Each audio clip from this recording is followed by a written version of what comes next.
Assalamualaikum warahmatullahi wabarakatuh. Alhamdulillah. Alhamdulillah wa bihi nasta'in. Asyhadu an la ilaha illallah wa asyhadu anna sayyidana Muhammadan abduhu wa rasuluh. Wa nusalli wa nusallim hazal nabil karim sayyidil mursalin wa ala alihi wa sahbihi ajma'in. Amin. Alhamdulillah, saya selamat sampai ke negeri Melaka yang saya cintai. Alhamdulillah, kita dapat solat maghrib berjemaah. InsyaAllah sebentar lagi isyak kita dapat buat solat berjemaah. Dan tajuk yang diberikan kepada saya pada malam ni, roda-roda kehidupan menuju ke akhirat. Dia kita ambil roda-roda ni mungkin sebab saya seorang bikers, maka dibubuhnya roda-roda. Saya cerita sikit, tu maksud yang pertama. Mungkin maksud penganjur juga putaran kehidupan. Putaran kehidupan. Putaran kehidupan kita ikut hadis. Saya malam ni ringkas sikit boleh tak? Rasa macam tak ada tenaga sangat. Putaran kehidupan. Yang pertama, ada kala kita lapang, ada kala kita sempit. Yang kedua, ada kala kita kaya, ada kalanya kita akan miskin. Ada kala kita sehat, ada kalanya kita akan sakit. Itu putaran. Yang keempat, ada kalanya kita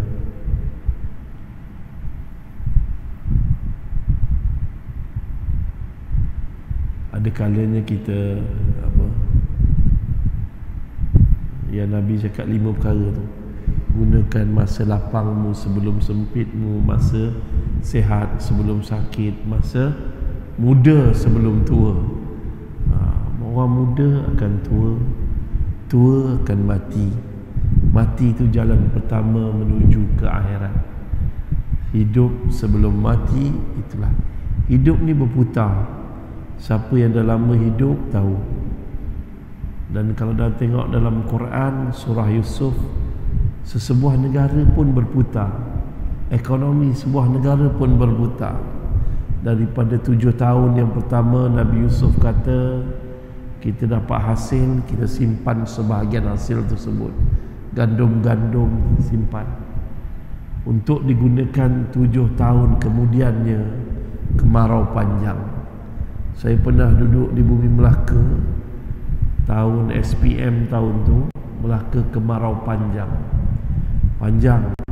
Seingat saya dekat Kem Terendak tu, sekolah-sekolah kami siapkan sampan bubuh air, ambil kat Jabatan Pertanian Sungai Udang, isi air dalam sampan untuk kegunaan pelajar-pelajar di sekolah.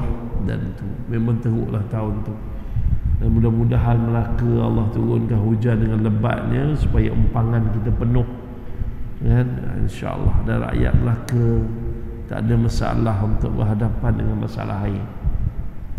Terus lagi, tuan-tuan dan puan-puan, muslimin dan muslimat yang dirahmati Allah, boleh tak saya cerita secara santai kaitkan dengan ayat Al-Quran tentang bikers, roda-roda, dan kita tengok kisah orang sehat, sakit, dan kita akan kaitkan dengan menuju akhirat. A'udzubillahi minasyaitonirrajim. Bismillahirrahmanirrahim. Wal 'asr innal insana lafi khusr illa alladhina amanu wa 'amilus salihati wa tawassaw bil haqq wa tawassaw bis sabr. Demi masa, demi waktu asar, wal laili malam, wad duha siang, waktu duha. Itu berputar tu roda kehidupan. Pagi, tengah duha, tengah hari, malam, putar. Sebab bumi berputar. Bumi berputar mengelilingi matahari. Matahari berputar mengelilingi black hole. Bulan berputar mengelilingi bumi. Semuanya berputar, semuanya macam roda. Tetapi tanpa kita sedar bahawa gerakan putaran alam ini sama seperti manusia tawaf mengelilingi Kaabah.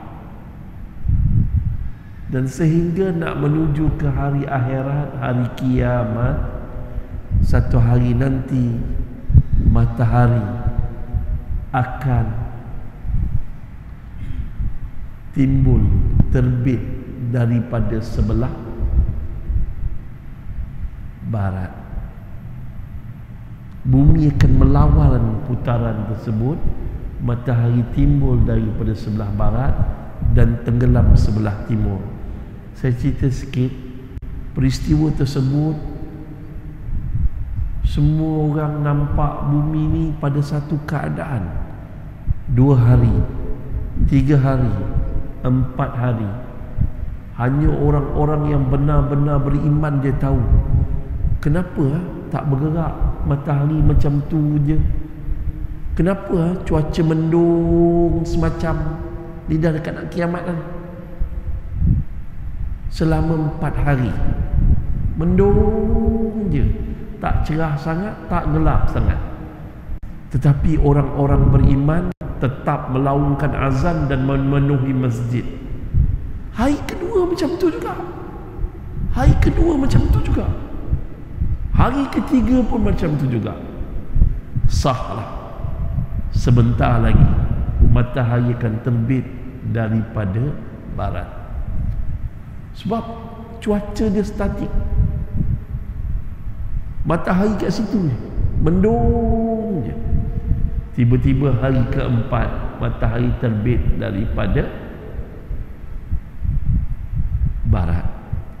Dan tu dan tanda jelaslah kiamat akan berlaku menuju ke alam akhirat.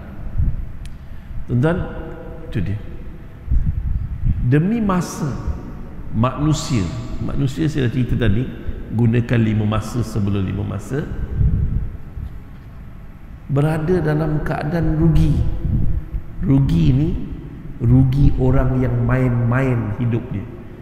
Apakah kita dijadikan untuk main-main, sia-sia, suka-suka? Kita dijadikan untuk beribadah. Wa ma khalaqtul jinna wal insa illa liya'budun. Tidak aku jadikan jin dan manusia melainkan untuk ibadah. Kita bukannya main-main. Tujuan Allah jadikan jin, jadikan manusia adalah untuk ibadah. Kita pergi kerja, kerja kita buat dengan betul, jadi ibadah. Kita jadi suami yang ikut Islam, ibadah. Kita jadi isteri yang baik, isteri yang taat pada suami, ibadah. Kita pergi jadi cikgu kat sekolah, kita mengajar dengan baik, ibadah. Itu dia. Jadi sepanjang masa 24 jam kita beribadah pada Allah. Okey. Rugi terbahagi kepada 5. Rugi pertama, orang kafir. Orang kafir. Kafir ni apa dia? Ingkar. Kafir bahasa Arab, tukar bahasa Melayu, ingkar. Ingkar. Makhluk pertama kafir, ingkar adalah iblis. Iblis makhluk pertama yang kafir, yang ingkar. Iblis jatuh kafir hanya kerana satu perkara saja, satu suruhan Allah sahaja yang dia ingkar, iaitu sujud kepada Adam. Sekarang tanya diri kita, siapa lebih iblis daripada iblis? Siapa lebih kafir daripada iblis? Kita atau iblis? Sebab terlalu banyak perintah Allah yang kita ingkar, berbanding iblis, satu je. Tapi Allah buka pintu taubat. Tuan-tuan dan perempuan, muslimin dan muslimat, yang kedua, rugi orang yang tidak ikhlas datang ngaji malam ni sebab bini suruh. Pergilah bang, awak tu mau balik haji tahun lepas, kenapa pergi? Rugilah orang yang berjuang tapi tak ikhlas. Orang yang jadi imam, jadi ustaz, dia berceramah sana sini tapi bukan untuk mendapat redha daripada Allah, dia rugi. Dunia orang panggil dia ustaz, dekat akhirat tak nampak pahala. Kau dah dapat habuan kau kat dunia, tu rugi orang yang tidak ikhlas. Apa yang dia buat, semuanya dia ingat duit. Yang ketiga, rugi adalah rugi manusia yang tidak menepati cara Nabi.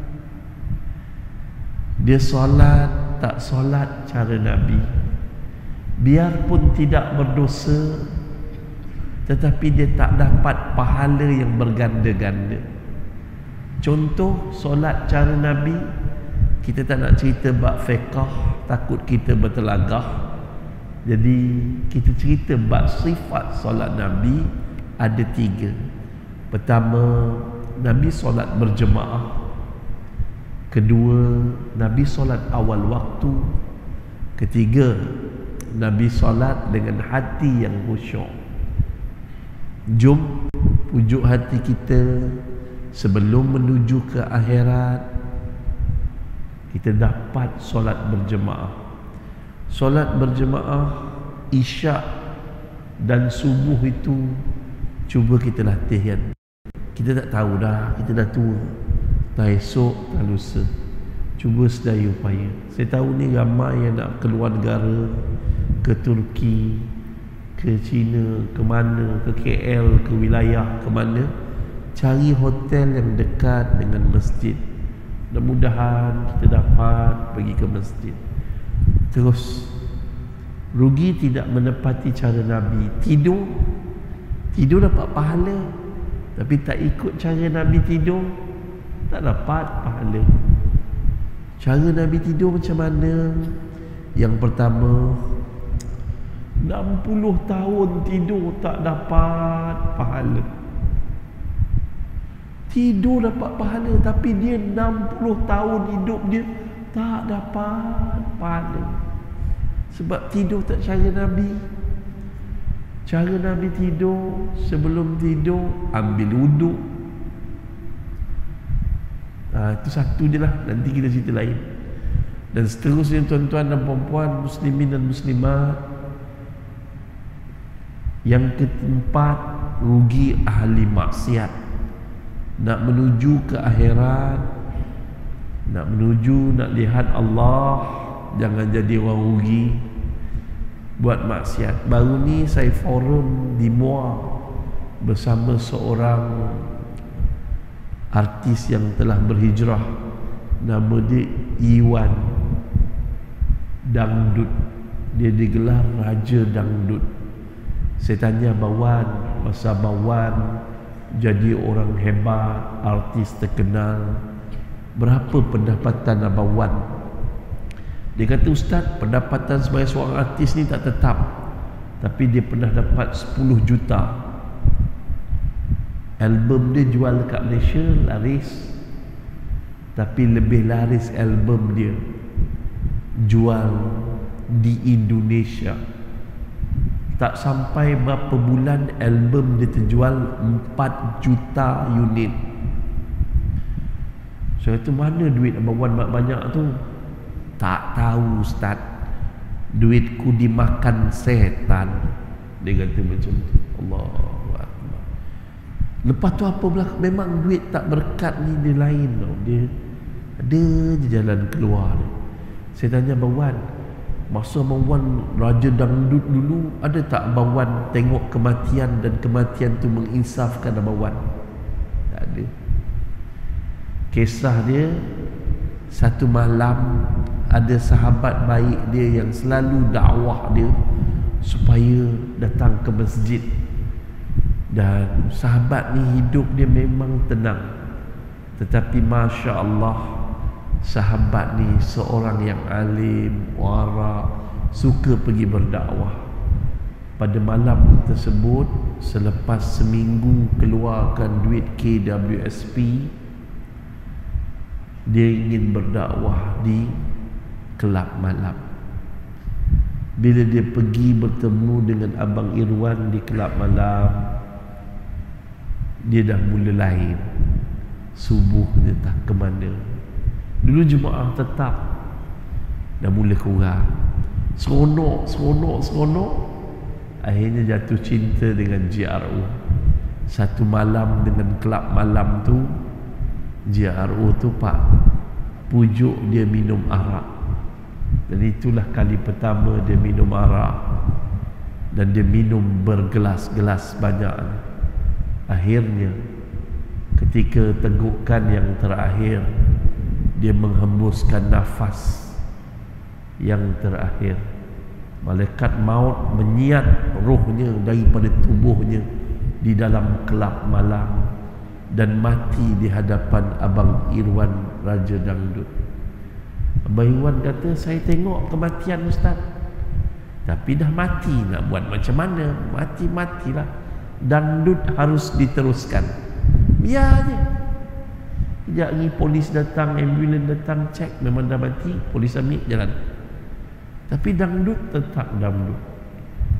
Sebab tu kita kena baca doa yang Nabi kerap baca. Saya ambil dia banyak cara, dia ada 7 cara baca.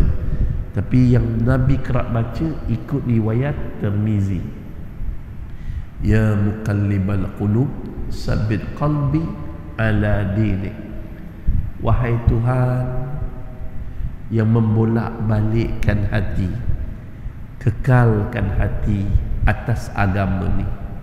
Hati siapa yang paling kekal atas agama selain daripada hati Rasulullah sallallahu alaihi wasallam? Nabi dalam hidup Nabi ada 2 doa Nabi kerap baca. Pertama, Rabbana atina fid dunya hasanah, sampai habis. Kedua, ya muqallibal qulub, sabbit qalbi ala dinik. Itu ringkas, jadikan zikir. Takut hari ni kita jemaah masjid, esok lusa. Dalam hadis cerita, hati kita macam air, buih-buih air yang sedang menggelegak.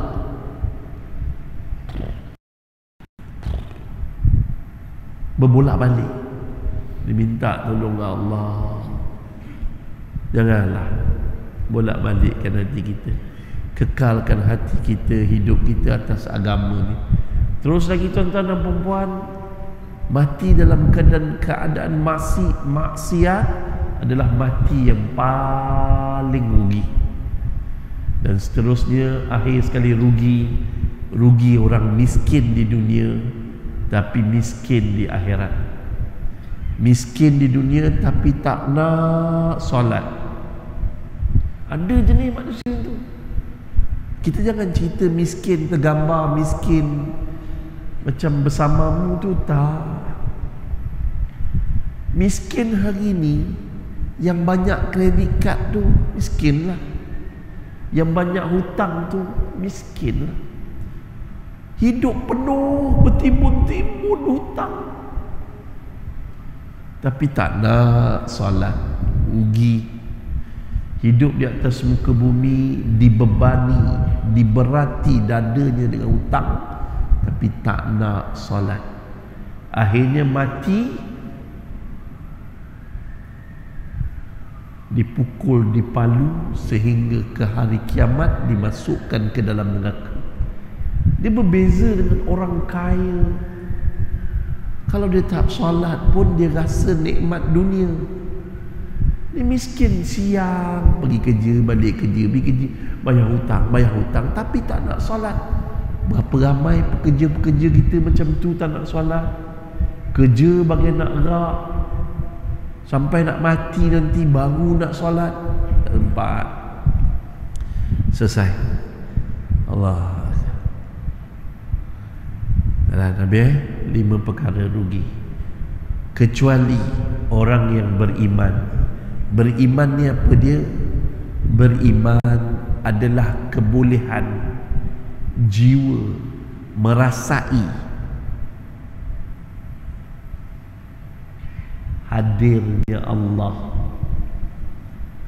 Dia boleh rasa Allah hadir, wujudnya Allah, wujudnya malaikat kiri dan kanan yang mencatat amalan dia. Walaupun dalam pejabat 2 orang, kontraktor dan kita yang meluluskan, duit tu pula tebal ni, letak atas meja. Dalam ni tak ada CCTV langsung.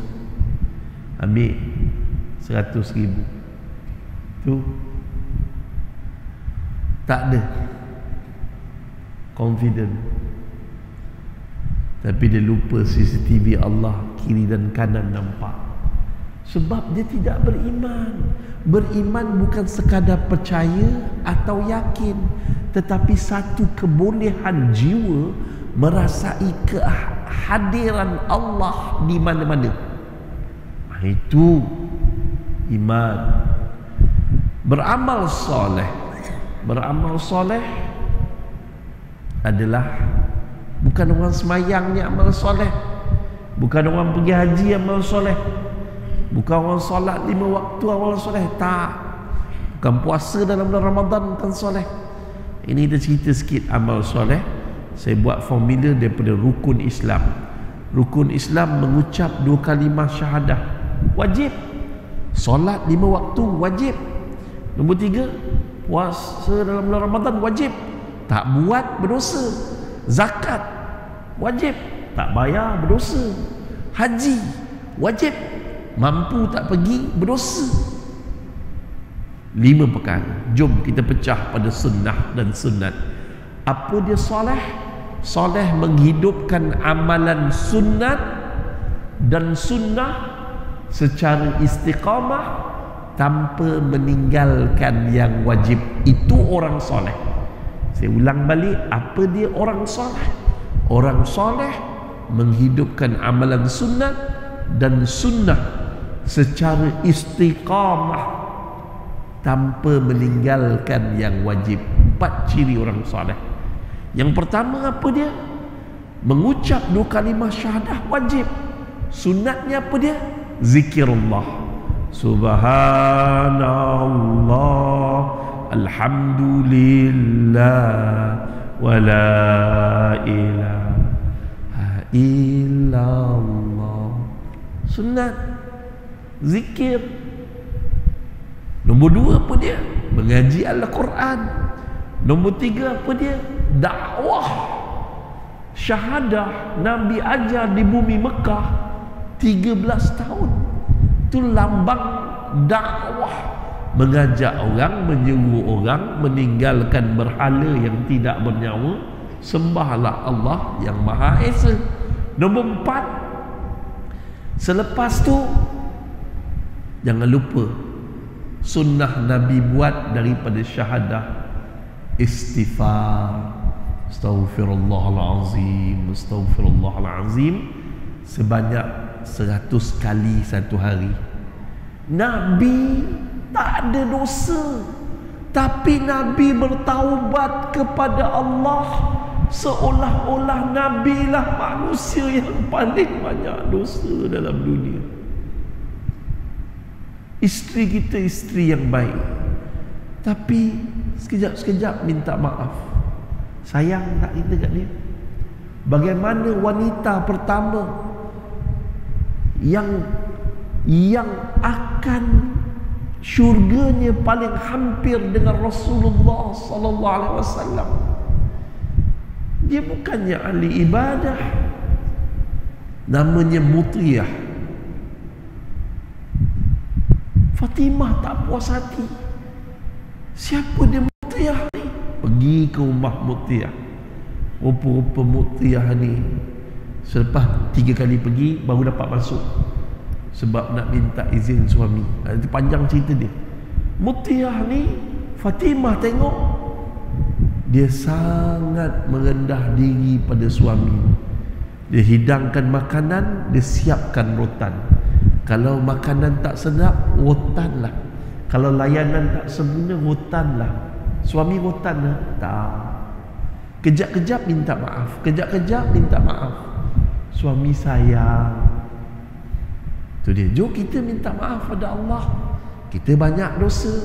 Saya duduk depan tuan-tuan bukan sebab saya mulia, tapi saya duduk depan tuan-tuan sebab Allah tutup aib saya. Kita semua ada aib, kita semua ada dosa.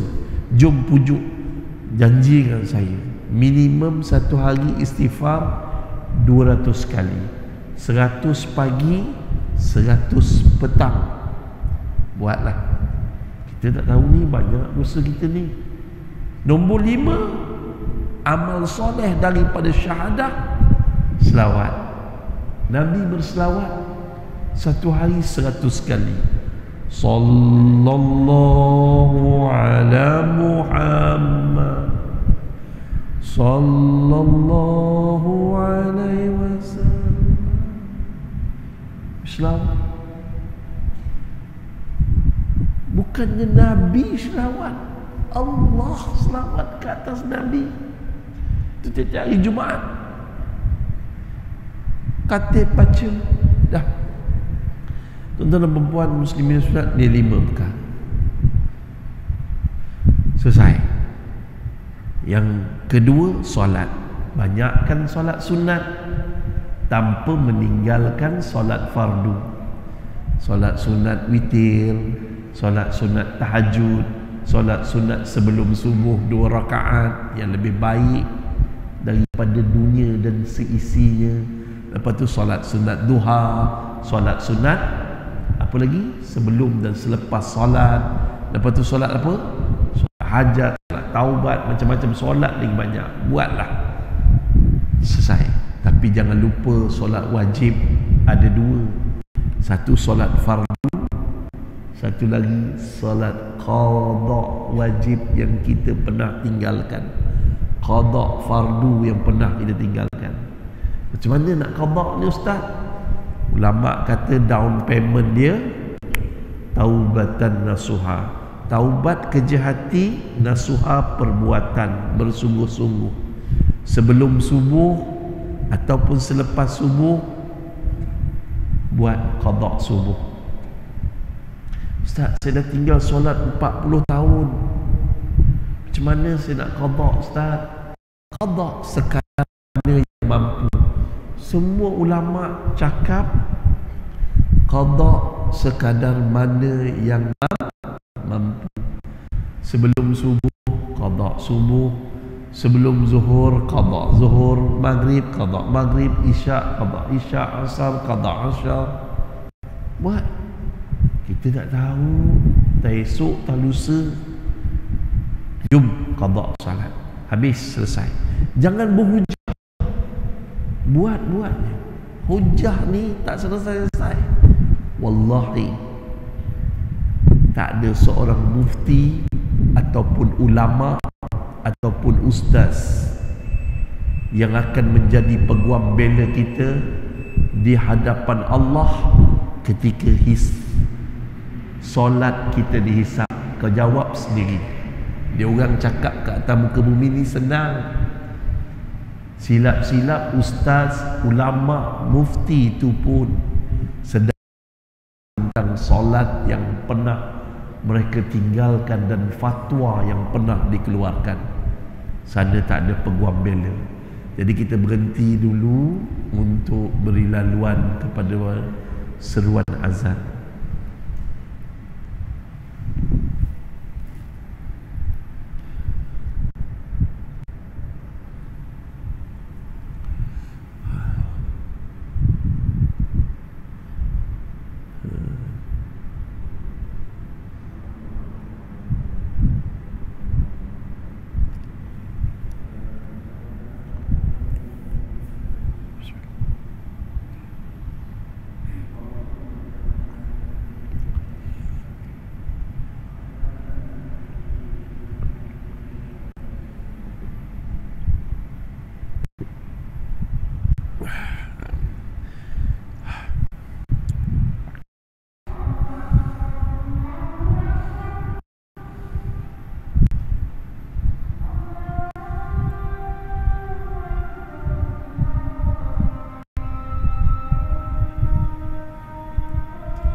Alhamdulillah, Alhamdulillah tuan-tuan dan puan, muslimin dan muslimat. Kita cuba ringkaskan lagi, iaitu solat dah selesai, puasa banyak puasa sunat, jangan tinggal puasa-puasa yang datang setahun sekali. Contoh 9 dan 10 Muharram, datang pula puasa-puasa yang tertentu, jangan tinggalkan. Kalau boleh istiqamah Isnin dan Khamis, dan seterusnya, iaitu puasa. Lepas tu tuan-tuan, yang keempat zakat. Zakat jangan tak bayar berdosa, bayar zakat. Tuan-tuan, masjid ni terbina kerana ada duit zakat. Ramai pelajar-pelajar kita belajar kat luar negara banyak dapat duit zakat. Tuan-tuan, ada orang komplain bayar zakat, tapi ramai juga orang susah. Sebab lebih ramai orang tak bayar zakat. Lebih ramai orang tak bayar zakat. Tuan-tuan, tolonglah bayar zakat. Zakat ni kita bayar, rezeki kita berkat. Berkatnya apa dia? Melimpah ruah. Melimpah banyaknya. Melimpahnya rahmat dan keberkatan. Kalau Ustaz, saya ni pekerja yang banyak mengular, boleh tak saya bayar zakat? Boleh. Zakat. Zakat ni menyucikan hati, menyucikan harta. Bayar zakat. Zakat wajib, tapi jangan lupa sedekah, jangan lupa infak, jangan lupa wakaf. Siapa yang mak dan ayah dah meninggal dunia, nampak tabung wakaf kat luar tu, bubuh atas nama mak dia, bubuh atas nama ayah dia. Ini jasa yang berterusan. Wakaf kena buat. Dengar orang belajar luar negara susah apa semua, orang buat masjid, orang buat surau, wakaf atas nama ibu dan ayah kita yang telah meninggal dunia, ataupun suami kita yang telah meninggal dunia. Yang nombor 5, tuan-tuan dan perempuan muslimin muslimat, haji buatlah umrah. Saya dengar Ustaz Yaakob akan menunaikan umrah pada hari Isnin depan, insya-Allah. Itu doa yang baik-baik. Mudah-mudahan mendapat umrah yang mabrur. Selesai. Demi masa sesungguhnya manusia itu rugi kecuali yang beriman, beramal soleh, berpesan-pesan dengan kebenaran. Maknanya dakwah. Dakwah ni raja segala amal. Sebab tu ketika saya sakit, saya doa pada Allah, ya Allah, tolong jangan cabut 2 benda. Pertama salat, kedua dakwah daripada tubuh saya. Tolonglah ya Allah, jangan sampai kemoterapi ni menyebabkan aku lemah nak salat, lemah nak berdakwah. Sebab kalau kita mengislamkan seorang lelaki, orang tu masuk Islam, sepanjang hidup dia beramal, dan kalau dia kahwin, dia pastikan anak cucu dia Islam, kita dapat pahala walaupun kita telah meninggal dunia. Kita buat program macam ni, kita telah berdakwah. Ketika ini Hasan Al-Banna berkata, mengislamkan orang Islam itu lebih wajib, lebih penting. Kerana kalau kita mengislamkan orang Islam, dia faham Islam, dia juga akan berdakwah. Dalam Quran 720 ayat yang bercerita tentang dakwah. Takrif dia, tafsir dia akan pergi dakwah. Dakwah. Ajak orang, seru orang dapat pada Allah. Kalau orang Islam sedar apa yang dia baca tu, punya banyak Allah suruh kita berdakwah, kita akan berdakwah, tunjukkan imej yang baik kepada yang bukan Islam ataupun yang belum Islam, ramai orang akan masuk Islam. Dan akhirnya tuan-tuan, selama mana kita jumpa seorang lelaki dia tak salat, kita suruh dia salat, dia pula kahwin, pastikan anak dia salat, keturunan dia salat. Selama mana keturunan ini mendirikan salat, pahala akan masuk ke dalam akaun kita walaupun kita telah meninggal dunia. This is the real multi-level marketing ciptaan Allah. Kita dapat bonus overriding, tetapi bukan daripada manusia dan company, tapi daripada Allah, Tuhan segala Tuhan. Terus lagi tuan-tuan dan perempuan muslimin dan muslimat, dan seterusnya berpesan-pesan dengan kesabaran. Kita tak boleh cakap sekali terus semua dengan kuliah malam ni jadi wali-wali. Tak boleh, mustahil. Tapi kalau izin Allah jadi. Tapi tuan-tuan dan perempuan muslimin dan muslimat yang dirahmati Allah, kita kena cakap berkali-kali, sabarlah. Nabi kena baling batu, Nabi sabar. Nabi kena seksa, Nabi sabar. Jangan lawan sifat sabar. Ada 2. Pertama, gopoh. Pantang larang dalam dakwah adalah gopoh. sebab gopoh adalah perangai setan. Nombor dua, pantang larang dalam dakwah, marah berdasarkan nafsu. Hari ini manusia berpecah belah kerana gopoh dan nafsu. Kena selesai. Saya cerita sikit pasal roda, kisah dakwah as a bikers. Saya banyak bantu Media Prima ataupun TV3 unit kejuruteraan dalam program Jom Cuci Masjid dan Bersamamu. Ni kerja amal lah. Jom Cuci Masjid yang pertama buat di Janda Baik, tapi sebelum tu saya buat Jom Cuci Kubur. Ada seorang bikers, kita panggil dia setan. Nama sebenarnya Atan bin something lah, saya lupa. Dia ni bekas Navy. Dia kalau breakfast kat kami dengan kami dekat restoran Haslam Jalan Pahang, dia makan roti canai, tapi dia minum bir.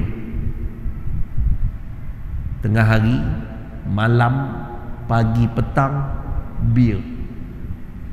Kalau orang cakap sikit pasal agama, kau berhenti ketubah boleh? Kau lempang orang.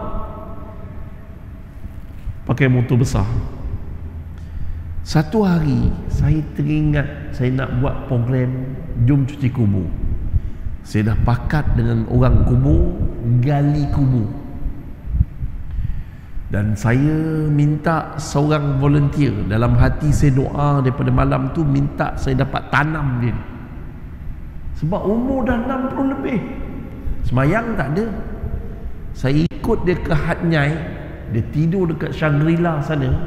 Kami tidur homestay, dia tidur Shangri-La. Dua orang perempuan Thailand dengan pakaian seksi. Dia tepuk je punggung, dia ramas depan kami. Saya kata, ya Allah. Langsung dia tak ingat kita ni ustaz tak ustaz.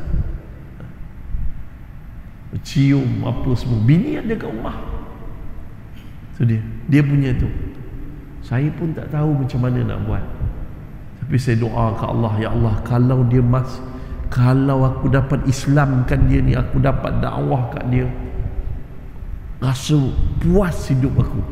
Jadi tak macam mana, kita pun buat program. Dia datang. Saya doa, ya Allah, biarlah aku dapat tanamkan dia. Masa saya tazkirah, kita ada kaedah talqin. Wahai Hanafiyah binti Rahmah, hari ini kamu telah mati. Dan kita ada talqin, ada kaedah talqin untuk diri sendiri. Konon-kononnya lah ni nak buat. Jadi akhirnya tanam. Dia cakap apa? Bullshit. Kat tanah kubur tu pun dia minum bir. Keras hati dia. Selamba je, dia peduli apa dengan orang. Dia punya motor ada dua-dua dia beli cash, bukan pakai second hand. 180,000 bayar cash, duit banyak. Tiba-tiba dia kaya tapi jiwa dia kosong. Tu dia perlukan bir, perlukan perempuan untuk teruskan kehidupan. Saya pun dah tanam dalam kubur. Dia kata bullshit, you should try, sir. Saya panggil dia sir, pangkat dia besar lah. You should try, sir. Dia pun kata okay. All is this bullshit. Dia pun masuk dalam yang dahat, tutup dengan plywood ke atas. Saya pun baca talqin. Kita pun risau sebab dia diam. Buka je kayu, dia senyap. Dia bangun, dia start motor, dia balik. 3 hari saya tak jumpa dia. Diam. Lepas tu dia telefon, ustaz, saya nak bertaubat. Masa ustaz tanam saya dalam kubur tu, saya rasa sempit, tak selesa. Dan saya malam nightmare. Dia cakap selang-seli bahasa Inggeris. Saya bolehlah sikit-sikit. Nightmare. Apa akan jadi kalau ini betul-betul aku masuk? Macam mana aku nak duduk kat sini? Dia kata bau tanah dia bau sangat. Akhirnya dia nak bertaubat. Saya pun ada kawan-kawan, saya attachkan dia dengan jemaah tabligh. Dia pun ikut keluar tabligh 3 hari, balik 3 hari. Ustaz, saya dah tak tahan Ustaz, saya mesti bertaubat Ustaz, saya terlalu banyak dosa. Dia boleh berhenti immediately arak, tangan dia menggeletar, tak minum arak. Tapi dia takut tu, takut. Dan Masya Allah tuan-tuan, dia kata, Ustaz pergi umrah bila? Saya kata, saya tahun ni mungkin saya pergi ujung tahun. Alamak, lambat sangat Ustaz. Ustaz ada kawan-kawan, saya recommend satu syarikat, dan dia orang pergi ikut syarikat. Tuan-tuan, saya masa dia pergi umrah, saya teman. Masa balik umrah, saya nak tunggu dia dekat airport. Saya nampak, zaman dulu mana ada WhatsApp ni, nampak isteri dia keluar, nampak saya, isteri dia menangis. Saya kata, mana abang? Mana abang? Ustaz, abang meninggal dunia ketika tawaf. Meninggal dunia ketika tawaf. Dan abang dah minta dah, buka-buka beg, masa kemas, dah siap surat wasiat untuk isteri dia. Tolong tanam di Mekah, jangan bawa balik jenazah. Allahu Akbar. Ni kualiti jiwa. Nak dapat rasa macam ni, rasa taubat. Selalunya orang yang buat banyak dosa, dia rasa dia hina. Kita yang istiqamah buat-buat solat, selalunya kita tak pernah rasa hina di hadapan Allah. Solat kan tak rasa apa ya. Ni roda-roda kehidupan. Kerana tu tuan-tuan, pentingnya dakwah. Saya naik motor bukan sebab hidup saya mewah. Saya naik motor kerana dakwah. Saya pergi ke sana ke sini, tengok manusia, ajak manusia hampir dan suka kepada Allah, bukan pada saya. Tuan-tuan, jom cuci masjid ni, kalau saya kumpul daripada nombor 1 hingga ke 35, lebih rasanya, lebih beribu-ribu lah budak-budak motor ni ikut. Ramai. Kita cakap sikit, cakap dengan bikers ni kena kasar sikit, sebab dia pakai helmet. Degil dia pun ada helmet. Degil dia tu ada helmet. Nak masuk ke jantung dia tu, dia pakai jaket. Degil dia pun berjaket. Jadi kena cakap benda yang sweet dan tepat. Kena padat. Kalau cerita mengikut hadis Bukhari, sebut ayat ni, berhentilah. Dia kena cakap pendek, tepat dan manis. Baru balik dia berfikir. Alhamdulillah tuan-tuan, hari ni baru-baru ni kita buat Jom Cuci Masjid kali ke-35 di Kuala Kangsor. Ayah Kipidap ikut, ayah Kipidap Rani Kulub ikut. Ramai geng-geng. Kalau cerita latar belakang dia, tak payah ceritalah geng-geng tu. Dan kemudiannya geng-geng Mak Rempit pun datang. Y suku, 3 suku, semua datang. Sebab seronok. Satu, mungkin nak masuk TV. Seronok kedua ni, tapi kita tembak. Mudah-mudahan hidayah mengetuk hati mereka. Kita tidak boleh mengubah manusia. Dakwah bukan untuk mengubah manusia. Dakwah untuk gembirakan Allah. Dan special, saya katakan hidup ni kan macam roda. Sehat, sakit, best. Ada seorang imam kami ziarah. Siapa yang selalu tengok Facebook saya, fanpage saya, Ustaz Hanafi, dia tahu. Ada seorang imam, badannya tegap, menjadi imam di masjid. Orang puji ketegapan dia. Dia masih berkebun. Satu petang, dia jatuh di kebun, terus lumpuh seluruh badan. Sekejap je Allah nak tarik. Sekejap je. Allahu Akbar. Saya ziarah rumah dia, bawa geng-geng ziarah. Tengok Allah nak ambil sekejap. Nah, bila kita cakap, kita bacakan doa, imam menangis. Lepas tu kita minta imam baca doa untuk kita, sebab doa orang sakit makbul. Kena? Jom. Terus ada lagi satu peristiwa yang betul-betul menyuci hati saya. Kita orang pergi bagi bantuan zakat dengan Jabatan Agama Islam Negeri Perak, dan masa hantar dengan grup-grup motor ni, hantar ke rumah dia. Rumah dia kecil, sempit, tapi mak dia, isteri dia, dia terima zakat ni, siapkan air, jamu semua orang. Allahu Akbar.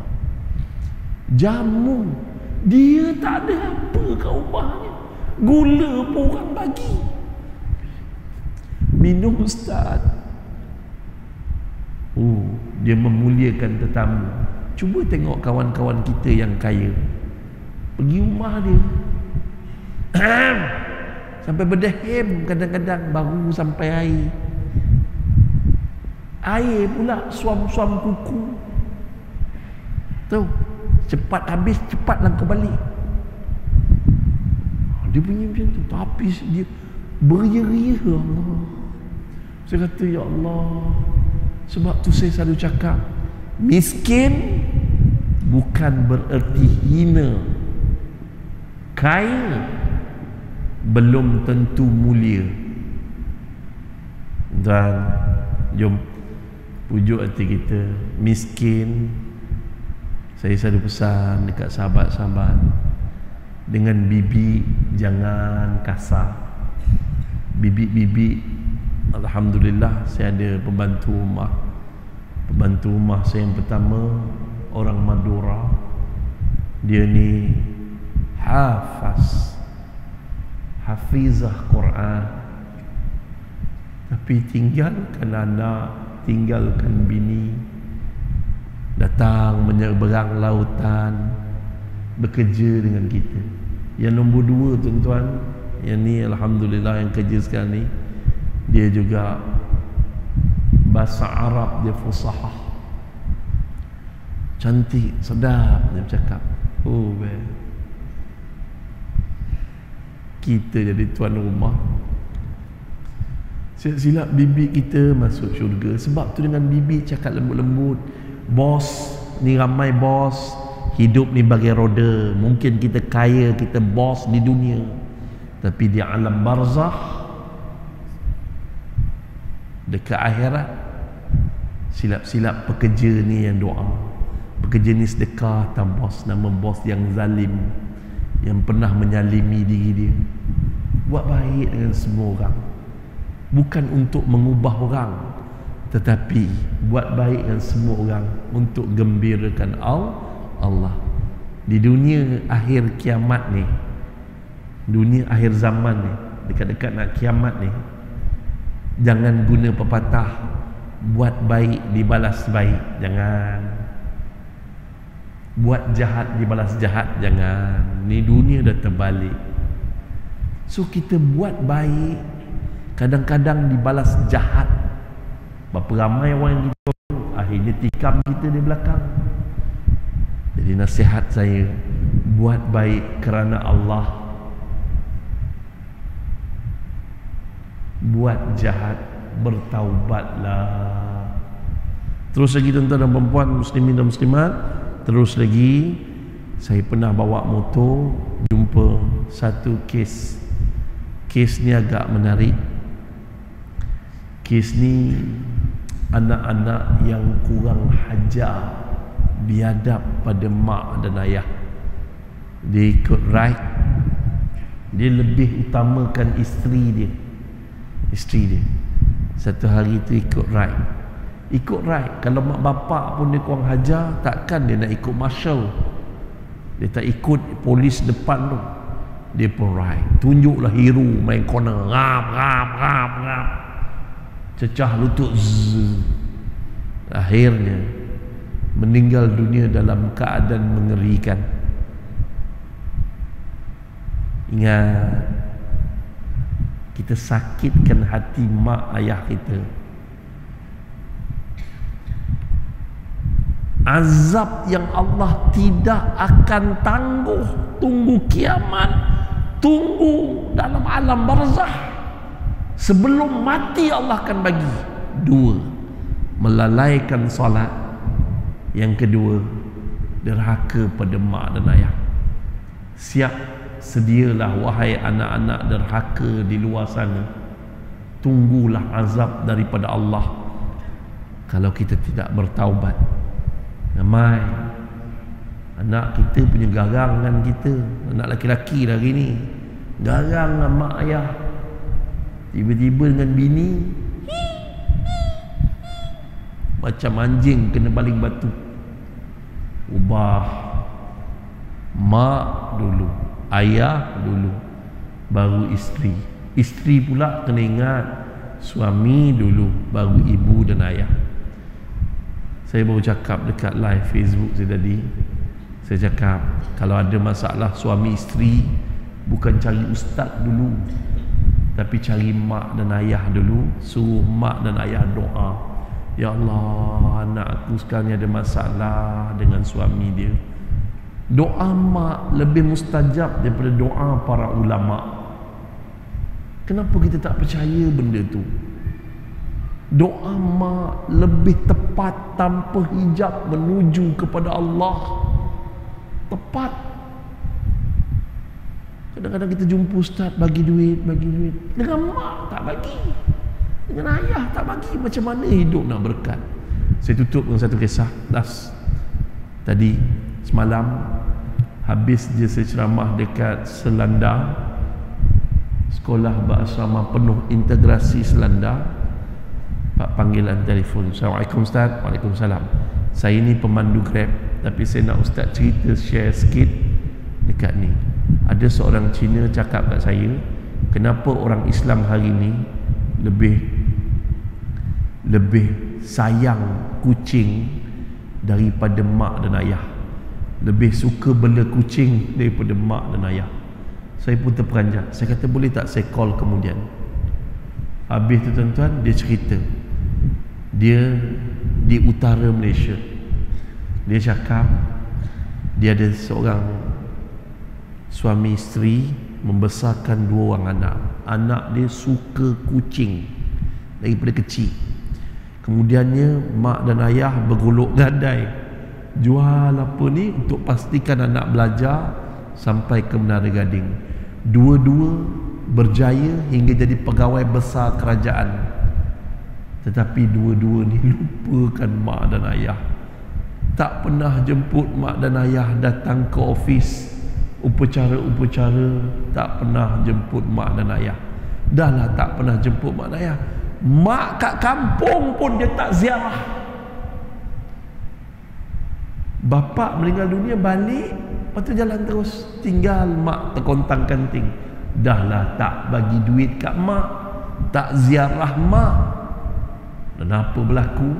Cina sebelah rumah tu yang bela mak dia yang telah tua, belikan pampers.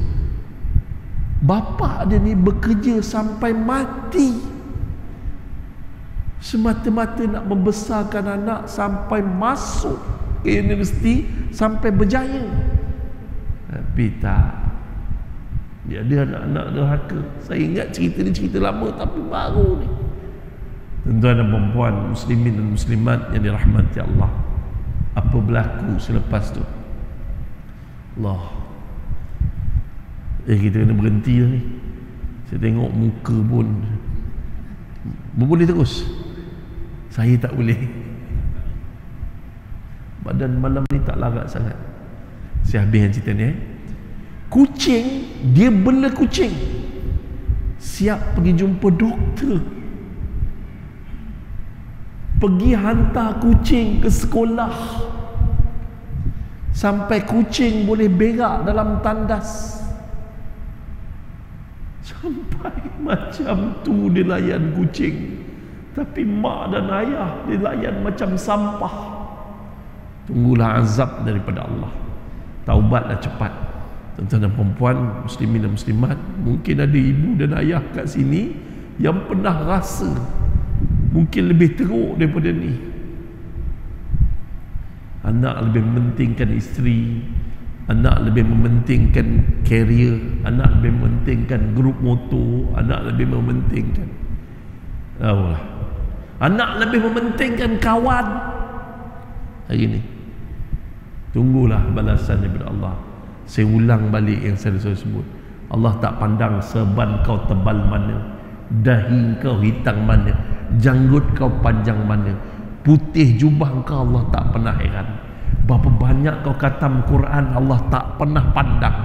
Berapa banyak kau qiyamul lail rakaat tiap-tiap malam Allah takkan pandang. Kalau kita derhaka pada mak dan ayah. Ingat, sekali hati ibu dan ayah terluka, pintu neraka terbuka untuk kita. Jom pujuklah hati kita. Kerana di dalam Quran tidak pernah berpisah dua perkara.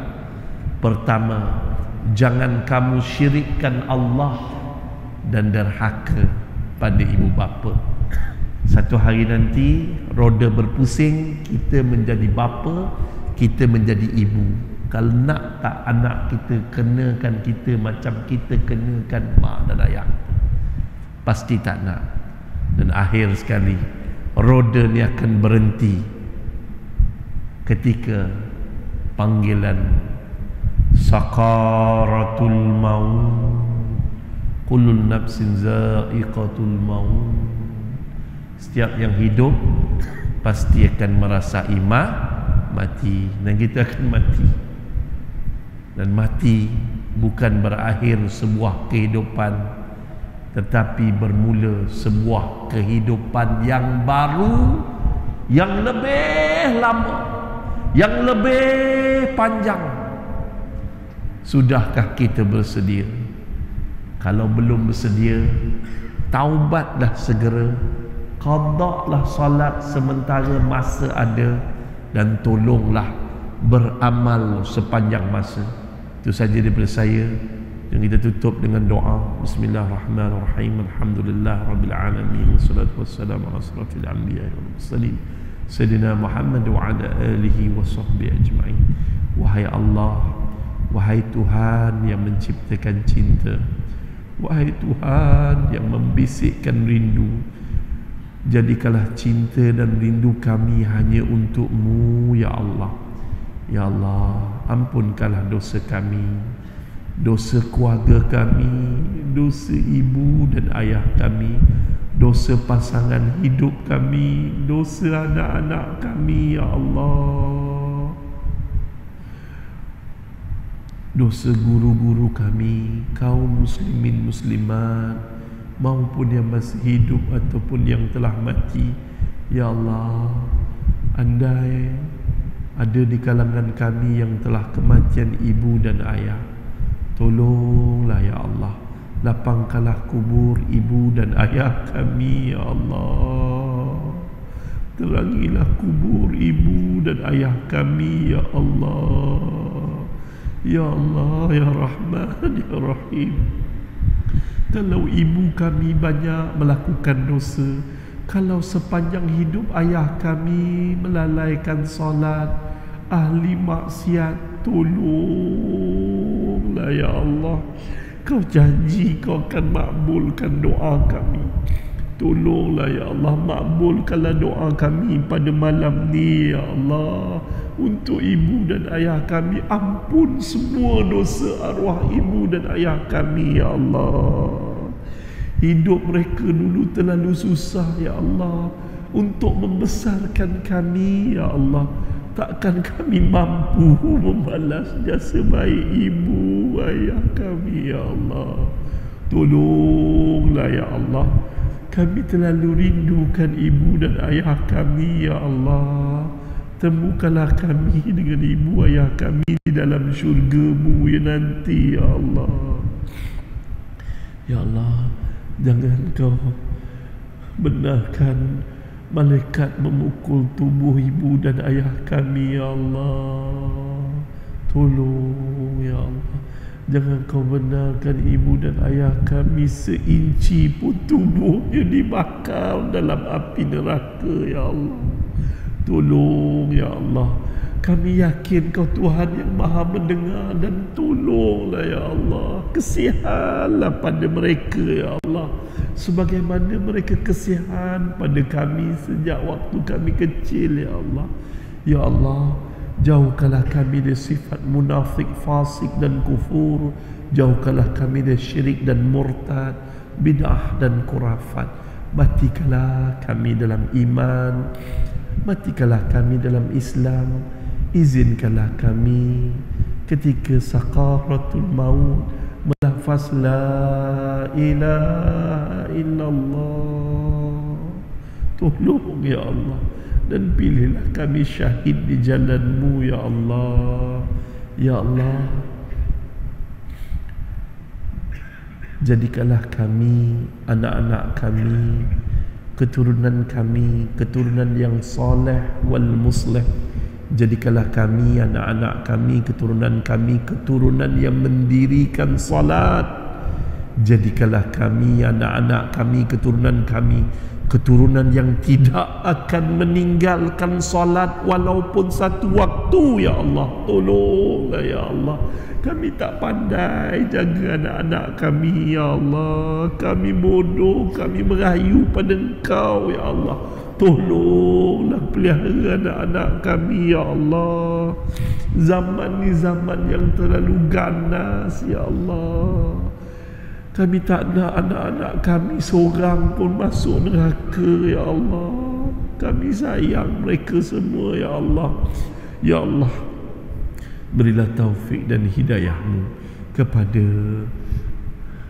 mereka yang kami sayangi, agar mereka sujud kepada-Mu, ya Allah. Agar mereka sujud dan memakmurkan rumah-rumah-Mu ini, ya Allah. Agar mereka sujud dan memakmurkan majlis-majlis ilmu, ya Allah. Ya Allah, beri juga taufik dan hidayah-Mu kepada pemimpin-pemimpin kami, agar mereka tegak berdiri, tegas berani dalam mempertahankan Islam di bumi ini, ya Allah. Juga beri juga taufik dan hidayah-Mu kepada pemimpin-pemimpin kami, sahabat-sahabat kami yang belum Islam, ya Allah, agar mereka juga merasai kemanisan iman dan ketinggian Islam. Tolonglah, ya Allah, kami lemah dalam dakwah. Ampunkanlah dosa kami pada mereka, ya Allah. Ya Allah, andai ada pada malam ni ada di kalangan kami berada dalam keadaan kesempitan kewangan, diburu hutang piutang, ditipu rakan perniagaan, tolonglah, ya Allah. Luaskanlah rezeki kami semua, ya Allah, agar kami dapat melansaikan hutang piutang kami, agar kami dapat bersedekah, berinfak dan berwakaf di jalan-Mu, ya Allah. Ya Allah, andai ada pada malam ni di kalangan kami yang sedang keberantakan rumah tangga, ya Allah, jiwanya kacau bilau, ya Allah, rumah tangganya retak menanti hancur, ya Allah. Tolonglah, ya Allah, turunkan sakinah, ketenangan dalam rumah tangga kami, ya Allah, dalam jiwa kami, ya Allah, agar kami bahagia hingga ke syurga, ya Allah. Andai ada pada malam ni di kalangan kami yang sedang sakit, ya Allah, tolonglah, ya Allah.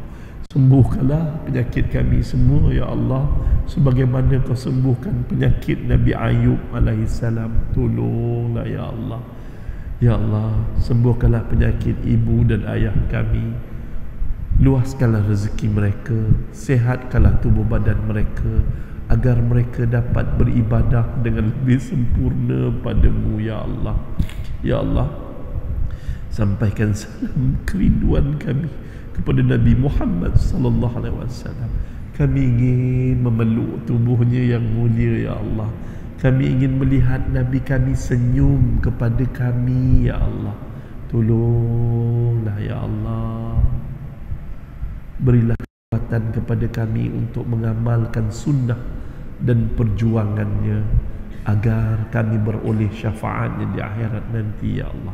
Rabbana hablana min azwajina wa zurriyatina qurrata a'yun ja'alna lil muttaqina imama. Rabbana atina fid dunya hasanah wa fil akhirati hasanah wa qina azabannar. Subhana rabbika rabbil izzati amma yasifun. Assalamu ala mursalin walhamdulillahi rabbil alamin. Yang baik datang daripada Allah, lemah kerana kejahilan saya. Billahi taufiq wal hidayah. Assalamualaikum warahmatullahi wabarakatuh.